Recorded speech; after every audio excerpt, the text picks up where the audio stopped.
কাউকে কুকথা বলা, কোনো একজনকে ফোন করে তার স্ত্রী এবং মাকে নিয়ে এই ধরনের কথা বলা, ভারতবর্ষের কোনো রাজনৈতিক নেতা কারো কাছে শোনা গেছে কিনা আমার যথেষ্ট সন্দেহ আছে।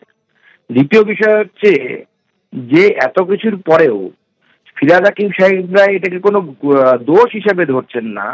তার কারণ হচ্ছে, আমি প্রথমেই বলেছিলাম, আপনারা যদি ভাবেন যে শুধুমাত্র কেষ্ট এই ধরনের কথা পুলিশকে বলেছে, তাহলে আপনারা মূর্খের স্বর্গে বাস করছেন। প্রত্যেকটা তৃণমূল নেতা এই ধরনের কথা বলেন, এবং যে কাজটা আপনি রেগুলার করেন, স্বাভাবিকভাবে সেই কাজটা আপনার অন্যায় বলে মনে হবে না।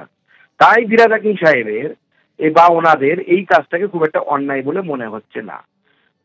যে ধরনের গর্হিত অপরাধ করেছে এই কেষ্ট, সেই গর্হিত অপরাধ ভারতবর্ষের রাজনীতিতে অন্য কেউ করেছে ফোন করে, আমরা অন্ততপক্ষে তার প্রমাণ পাইনি।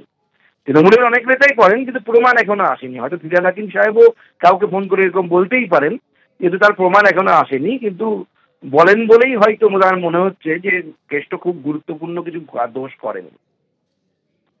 ধন্যবাদ সুকান্ত দা। কুকথা বিতর্কের মধ্যেই কলকাতায় দলীয় বৈঠকে অনুব্রত মণ্ডল।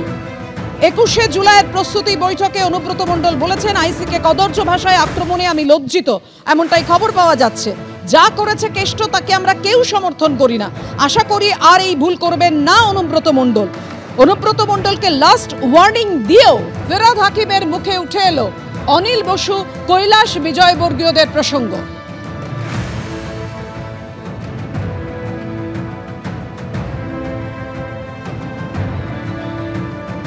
আরো একবার আপনাদের সামনে রাখবো কি বলেছেন ফিরহাদ হাকিম। অনিল বোসের সময় এই প্রশ্নটা করেননি, বিনয় কুমারের সময় এই প্রশ্নটা করেননি, বিজয় বর্গীর সময় এই প্রশ্নটা করেননি। শুধু তৃণমূল কংগ্রেস করলে দোষ, তার সব প্রশ্নকে সম্মুখীন হতে হবে। যেটা করেছে সেটাকে আমরা কেউ সমর্থন করি না, কিন্তু কেউ সমর্থন করি না তাকে ওয়ার্নিং দেওয়া হয়েছে, লাস্ট ওয়ার্নিং দিয়ে দেওয়া হয়েছে, এবং আমি আশা করি সে আর এই ভুলটা রিপিট করবে না। বোলপুর থানার আইসিকে কদর্য ভাষায়, অশালীন ভাষায়, কুৎসিত ভাষায় হুমকি দেন অনুব্রত মণ্ডল।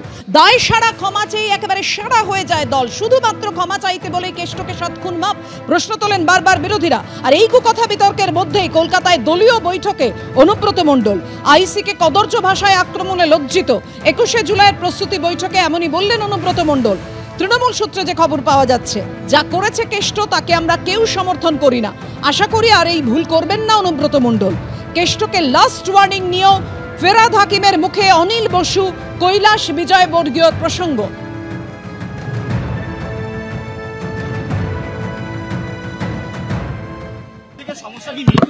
একবারই ঠেলাঠেলি করবে না, ওরা ভদ্রতা জানে ঠেলাঠেলি করবে।